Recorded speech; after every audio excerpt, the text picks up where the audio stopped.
Tonight, folks, it's going to be Middlesbrough's finest chicken Parmo and chips.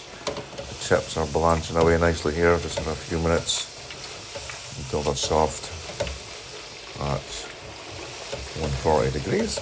And then we'll get them later on. So meanwhile, over to the chicken. It's back to the usual here. We've got the chicken supreme fillet side up, because you've got the fillet on this outside bit here, and then I'm just going to lightly button it out using the flat side. I don't want to use the spiky side because it'll end up bursting the bag. Use the bag just to prevent any gubbins flying everywhere, and just gently flatten it out.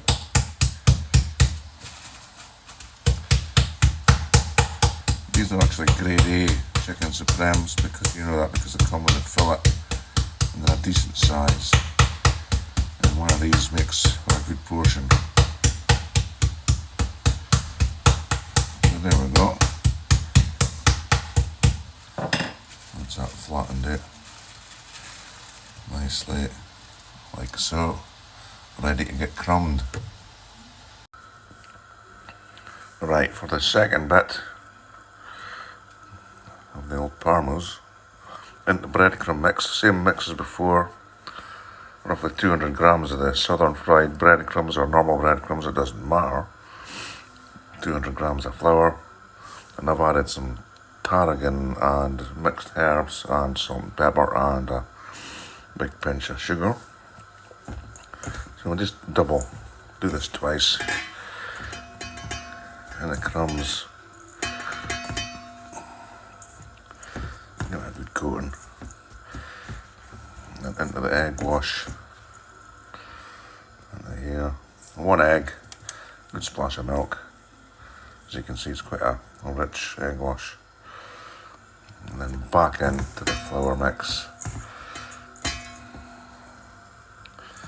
There we go. Then once this is coated, we'll get it into the old griddle pan, which is warming up nicely beside me.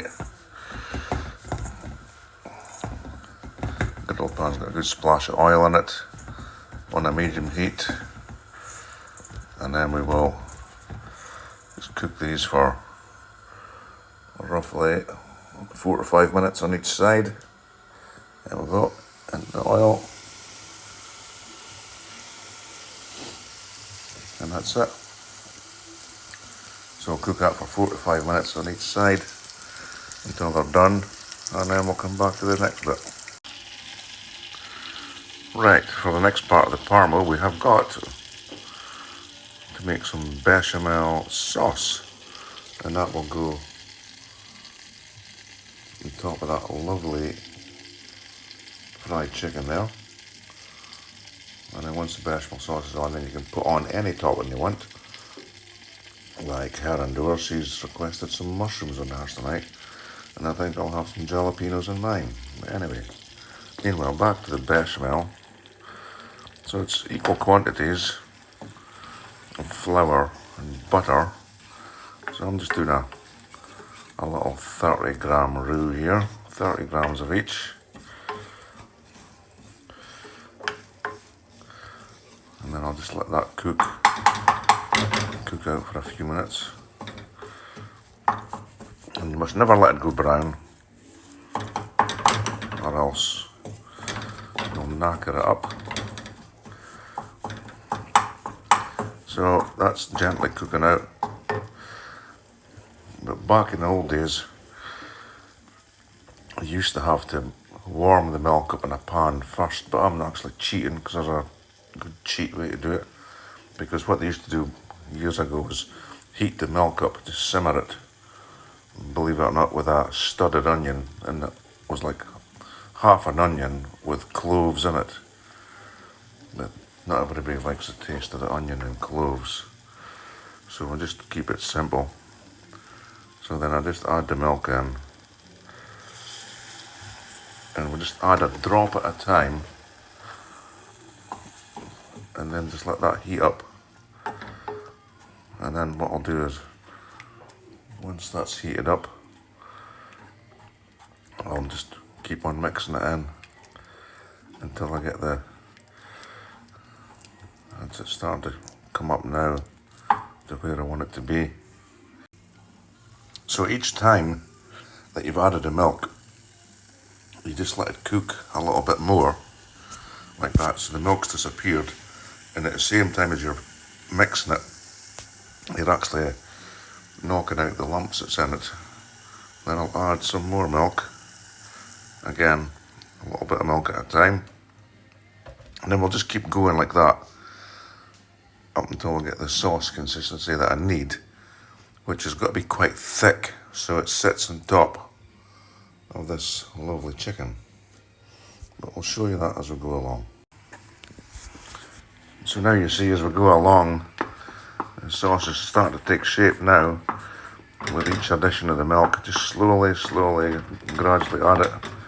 It takes about 15 minutes to do it, but you end up with a silky smooth sauce. And the consistency is not too bad.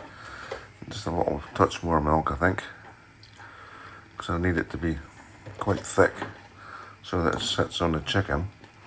And in addition, I've put in some salt and pepper into this as well.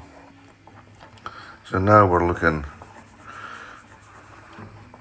pretty good. And the last bit of milk there, maybe. Because if you make it too thin and you put it on the chicken, obviously it's just going to run off. So you need it to be quite a thick sauce. And the cooking time in total, theoretically, should be 30 minutes, but who cares, because it's going into the oven anyway, so to get finished off. So now we've got a super smooth, silky, creamy bechamel sauce ready to put onto the chicken. Lovely stuff. And there we go. That's a bechamel sauce placed on top of the chicken, strategically placed. And that's what I was saying, the reason for it having to be slightly thicker is so it doesn't run off. So it's all sticking there nicely. So all I've got to do now is put on the toppings, whatever you want. People put on onions, mushrooms, peppers, and then you put cheese on top, and then you finish it off in the oven for 10 minutes just to brown it off and finish the cooking. And as I say, Bob's your uncle. So there we have it. Final stage. One plain one with cheese, one with jalapenos, an old hot shot favourite, and one with mushrooms. And we'll just work this in the oven for 10 minutes at 180, 190, just to brown it off, finish the cooking, and serve it with the old chips. You can have it with salad, garlic mayonnaise, whatever you want. The choice is yours. There we go. Middlesbrough's finest. It is chicken Parmos. Hot shot. Jalapenos. Mushrooms. And plain. Beautiful food. Simple to do. Love it and enjoy it.